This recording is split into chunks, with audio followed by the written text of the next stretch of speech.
Did you know that Earth's climate hasn't always been the same? Sometimes it changes slowly over thousands to millions of years. Other times, a single natural event can change climate across the entire planet. In this video, let's learn how volcanic eruptions, meteorites, ocean currents, and even greenhouse gases have all influenced Earth's climate. And we'll also see how scientists even figure this out. First of all, what is climate exactly? Isn't it the same as weather?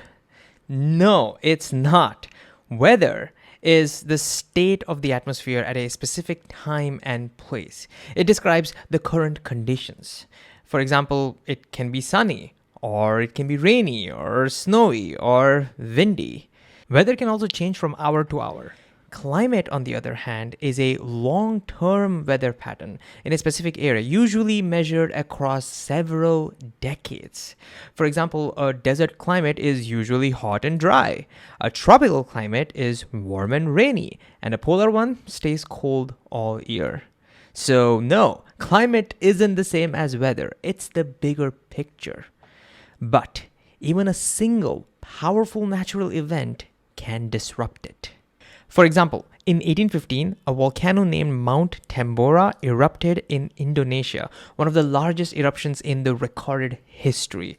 It sent ash and gases like sulfur dioxide high into the atmosphere, where winds spread these particles around the world.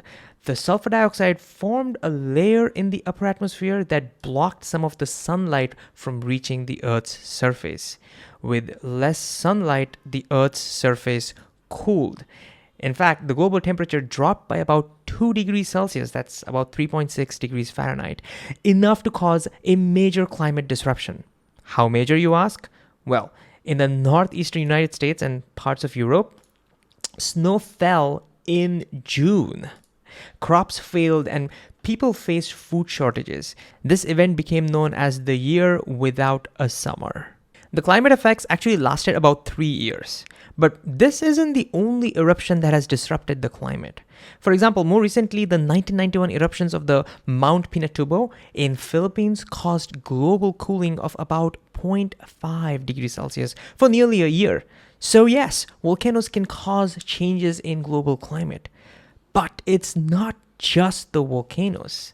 About 66 million years ago, a massive meteorite hit the Earth near what is now Mexico's Yucatan Peninsula. The impact released huge clouds of dust and gases into the upper atmosphere, likely way more than Mount Tambora.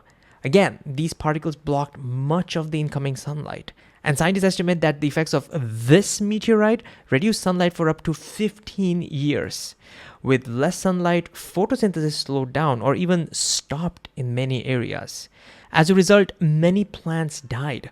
Without the plants, herbivores began to starve, which then affected the predators that relied on them. So food webs collapsed across ecosystems on both lands and in the ocean. This led to one of the Earth's largest mass extinctions. About 75% of the species disappeared, including most of the dinosaurs.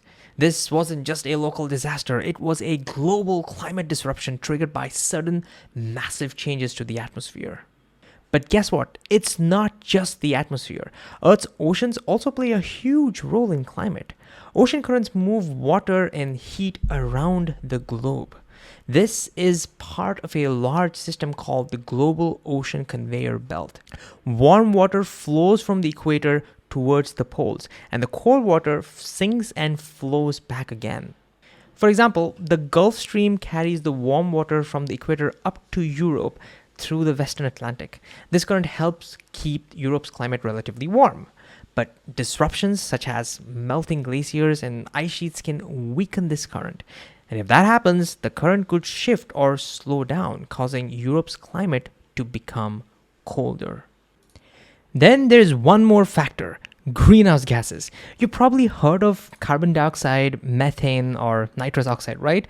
Well, These gases absorb and then re-emit heat from the Earth's surface, helping keep the planet warm. Greenhouse gases can come from natural sources. For example, volcanoes can also release carbon dioxide. Over thousands of years, repeated eruptions can add enough CO2 to the atmosphere to gradually warm Earth's climate. Wetlands, on the other hand, release methane, and oceans can both store and release these gases depending on the temperature and the pressure. Over millions of years, changes in greenhouse gas levels have made the Earth warmer or cooler. When the concentration goes up, Earth warms. When the concentration goes down, Earth cools. But wait a second. How do we know all this? Well, scientists have been able to reconstruct Earth's past climate using a lot of different evidence from nature. For example, some scientists study ice cores from Antarctica and Greenland.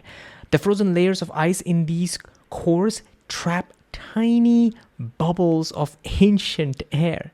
And by analyzing the gases in these bubbles, scientists can measure past levels of carbon dioxide and estimate temperatures from hundreds to thousands of years ago. Scientists also study tree rings. Each year, a tree grows a new ring of tissue under its bark. So the rings form a record of trees' life. In warm, wet years, trees grow thick rings. In the cold, dry years, the rings are thinner. So by analyzing the pattern of the thick and thin rings, scientists can figure out what the climate was like year by year, going back hundreds or even thousands of years.